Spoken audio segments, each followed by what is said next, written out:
17th BPSC के एक aspirant रात को जो है 1 बजे कॉल किए हैं, अभी 1 बज रहा है और एक्चुअली हम अपना काम ही कर रहे थे और इसी के दौरान उनका कॉल आया और उनसे ये पूछा गया कि बीपीएससी का जो है बेसिक से तैयारी कैसे करें, शुरू से कैसे तैयारी करें। और उनका मीडियम जो है हिंदी मीडियम से, देखिए हिंदी मीडियम रहे चाहे इंग्लिश मीडियम रहे, कोई दिक्कत नहीं है।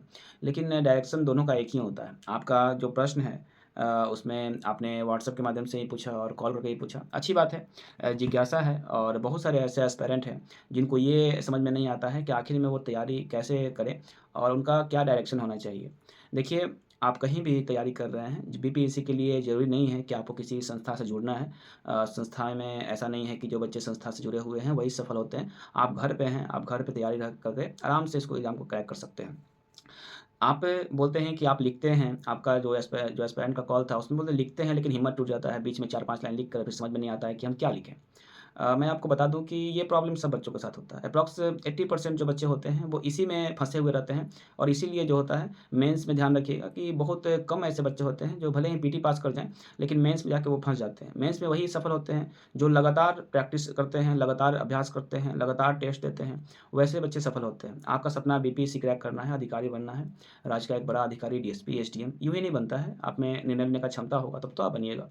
तो वही चीज़ है कि आपका पढ़ाई है, आप जहाँ भी पढ़ रहे हैं, आप घर पे पढ़ रहे हैं, आपको सबसे पहले ये समझना चाहिए कि बीपीएससी का जीएस पेपर 1 जो सामान्य अध्ययन पेपर पहला है और दूसरा है इसका जो क्या सिलेबस है, सिलेबस में जो निहित बातें हैं, उन बातों को आपको ध्यान रखना चाहिए। आपको टेबल पे सिलेबस को रखना चाहिए, या तो आप पेज पे लिख के चिपका सकते हैं सामने में या आप टेबल पे रख सकते हैं अपना जहाँ आप पढ़ाई कर रहे हैं।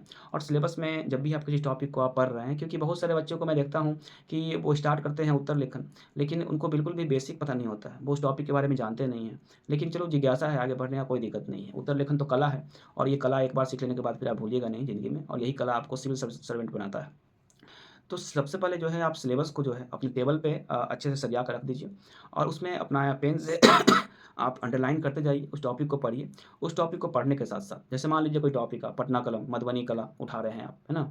या आप संथाल विद्रोह को, मुंडा विद्रोह को, या आप बिहार में स्वतंत्रता संग्राम को देख रहे हैं, या जो भी टॉपिक है, बिहार में छात्र आंदोलन को देख रहे हैं, या आप पत्रकारिता का योगदान को देख रहे हैं, या आप पाश्चात्य शिक्षा से जुड़ा हुआ प्रश्न टॉपिक को देख रहे हैं। तो उसको वहाँ अंडरलाइन कीजिए अपना सिलेबस में और उससे जुड़ा हुआ प्रीवियस ईयर का जो प्रश्न है उसको निकाल के अपने सामने लाइए। कम से कम 5-6 साल का प्रश्न आपके पास होना चाहिए टेबल पे।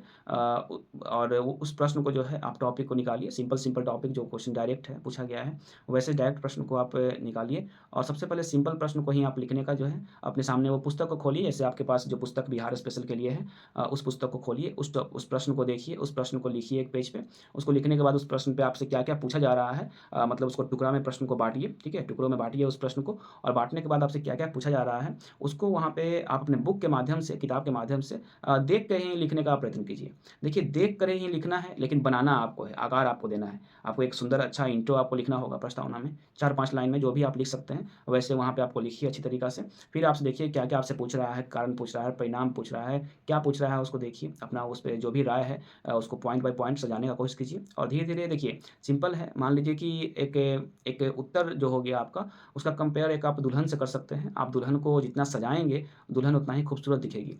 बिल्कुल, और जितना खूबसूरत दुल्हन दिखेगी, उतना ही कोई सामने वाला उसके प्रति जो है उसका दूल्हा का बात कर लीजिए, उसके प्रति वो आकर्षित ज़्यादा होगा, है ना? जब आप देखते हैं कोई लड़का किसी लड़की को देखने जाता है, तो दो लड़की को पूरा सजाया जाता है ना?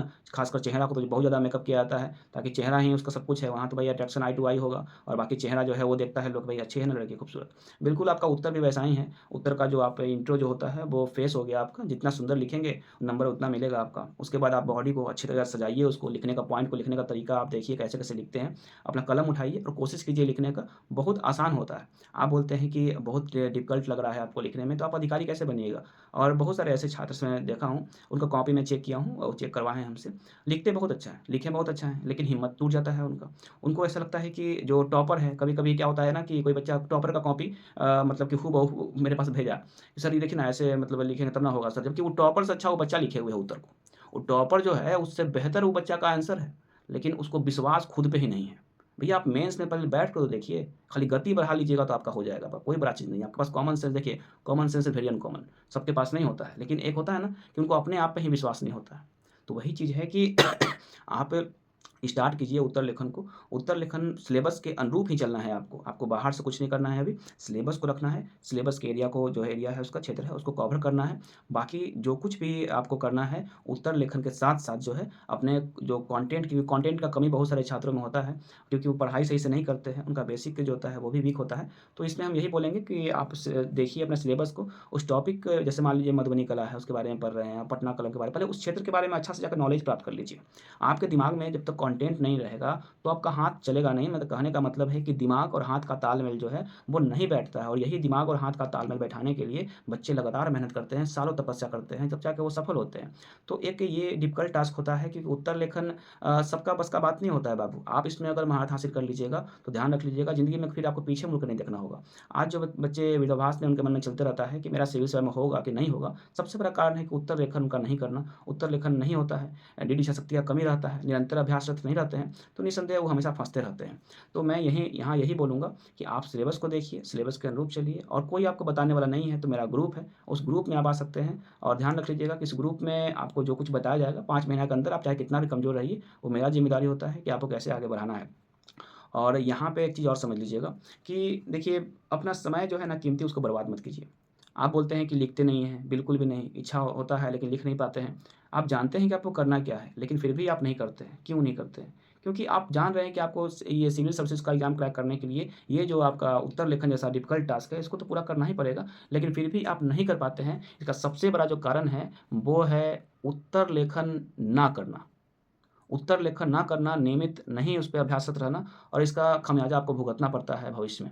तो मैं यही कहूँगा कि बिना उत्तर लेखन के आप सिविल सर्विसेज़ क्रैक नहीं कर सकते हैं और सिविल सर्विसेज़ क्रैक करना है तो आपको उत्तर लेखन करना होगा। तो उत्तर लेखन को ही प्राथमिकता आपको देना है अगर आप सिविल सर्विसेज़ लाइन में आ रहे हैं तो। और फिलहाल मैं यही बोलूँगा कि कोई बताने वाला नहीं है तो आप मेरे ग्रुप में आ सकते हैं। बहुत नॉर्मल सिंपल चार्जेज़ लगता है आपका और यहाँ हर चीज़ बताया जाता है। आपको टेंस चाहे पीटी हो, चाहे मेंस हो। पीटी का तो सोचना ही नहीं है आपको और मेंस का तो यहाँ मेंस को लेकर हम स्टार्ट किए थे सब कुछ। क्योंकि मेंस में बहुत सारे बच्चों को दिक्कत होता है और मेंस में बहुत ज़्यादा भटकाऊ रास्ता भी है और यहाँ तक कि मेंस में बहुत सारे लोग सक्षम भी नहीं हो पाते हैं बताने में, है ना?